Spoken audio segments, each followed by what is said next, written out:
नेपाळमध्ये अंतरिम सरकारच्या नेतृत्वावर मोठा वाद सुरू झालाय। जनरल जी यांनी वीज मंडळाचे माजी प्रमुख कुलमान घिसिंग यांचे नाव पुढे केले। 54 वर्षीय घिसिंग यांना यापूर्वी ओली सरकारने पदावरून काढून टाकलं होतं, परंतु त्यांच्या नावावर एकमत अजूनही झालेलं नाही। लष्कराच्या मुख्यालयाबाहेर तरुणांच्या गटांमध्ये संघर्ष सुरू झालाय। दशकांतील सर्वात मोठ्या निदर्शनांचं नेतृत्व करणारे हे तरुण आता आपापसामध्ये विभागले गेले आहेत। पंतप्रधान ओली यांच्या राजीनाम्यानंतर नेपाळचं नेतृत्व कोण करणार हा प्रश्न अधिक तीव्र झालाय। तथापि या दरम्यान सोशल मीडियावर एक नवीन नाव चर्चेत आलंय। नेपाळचे माजी राजा ज्ञानेंद्र शाह यांचे नातू हरेंद्र सिंह। खरं तर जेव्हा जनरल झेड चळवळ फुटली आणि सुशीला कार्की यांचे नाव जवळजवळ वगळण्यात आलं, तर बालेन शाह यांनी निवडणुकीशिवाय जबाबदारी घेण्यापासून माघार घेतली आणि राष्ट्रपतींवर विश्वासाचा अभाव दाखवला।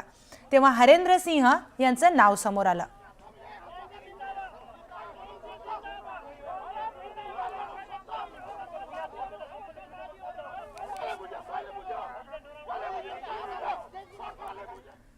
नेपाळमध्ये सध्या संकट आहे। हिंसक निदर्शनामध्ये मृत्युमुखी पडलेल्यांच्या कुटुंबीय काठमांडूमध्ये त्यांचा निषेध नोंदवण्यासाठी आणि न्याय मागण्यासाठी एकत्र आलेत। 34 जणांचा मृत्यू आणि 1368 हून अधिक लोक जखमी झाल्यानंतर राजधानी लष्कराच्या ताब्यात आहे। अशा परिस्थितीमध्ये पीडित कुटुंबांनी मेणबत्ती मार्च काढलाय।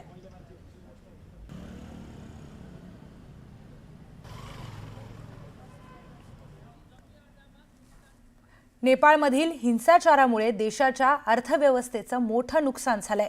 निदर्शकांनी काठमांडूतील सर्वात उंच 5 स्टार हिल्टन हॉटेलला आग लावली आहे, ज्याच्या बांधकामासाठी तब्बल 5 अब्ज रुपये खर्च आला होता।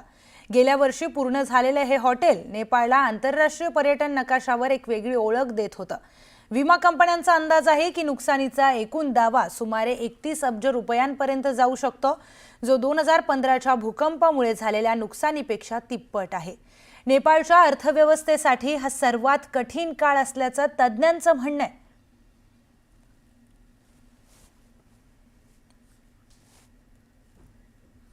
नेपाळमधील हिंसाचारामध्ये राजधानी काठमांडूमधील बानेश्वर पोलीस स्टेशनला देखील आग लावण्यात आली आहे। निदर्शकांनी येथून शस्त्रे लुटली, तर जप्त केलेली वाहनं आणि पोलिसांची वाहनं जाळण्यात आली आहे। इतकी भीषण परिस्थिती झाली आहे की संपूर्ण स्टेशन हे पूर्णपणे उद्ध्वस्त झालंय। राखेच्या ढिगाऱ्यामध्ये उभं असलेलं हे पोलीस स्टेशन नेपाळमधील हिंसाचाराचं भयानक चित्र दाखवतंय। ये नेपाल का बानेश्वर पुलिस स्टेशन है और आप देख सकते हैं ये पुलिस स्टेशन को भी जो प्रदर्शनकारी थे, आंदोलनकारी थे, उन्होंने नहीं बख्शा। पूरा जो पुलिस स्टेशन है वो जल के राख हो चुका है। ऐसे बहुत सारे पुलिस स्टेशन है जल के राख हो चुके हैं। लोग अपनी शिकायत कहाँ दर्ज कराएं उन्हें नहीं पता है, क्योंकि यहाँ पे कोई सरकारी काम हो ही नहीं रहा है पुलिस का। बहुत सारे पुलिस स्टेशन से जो सरकारी उनके जो वेपन्स थे वो लूट लिए गए।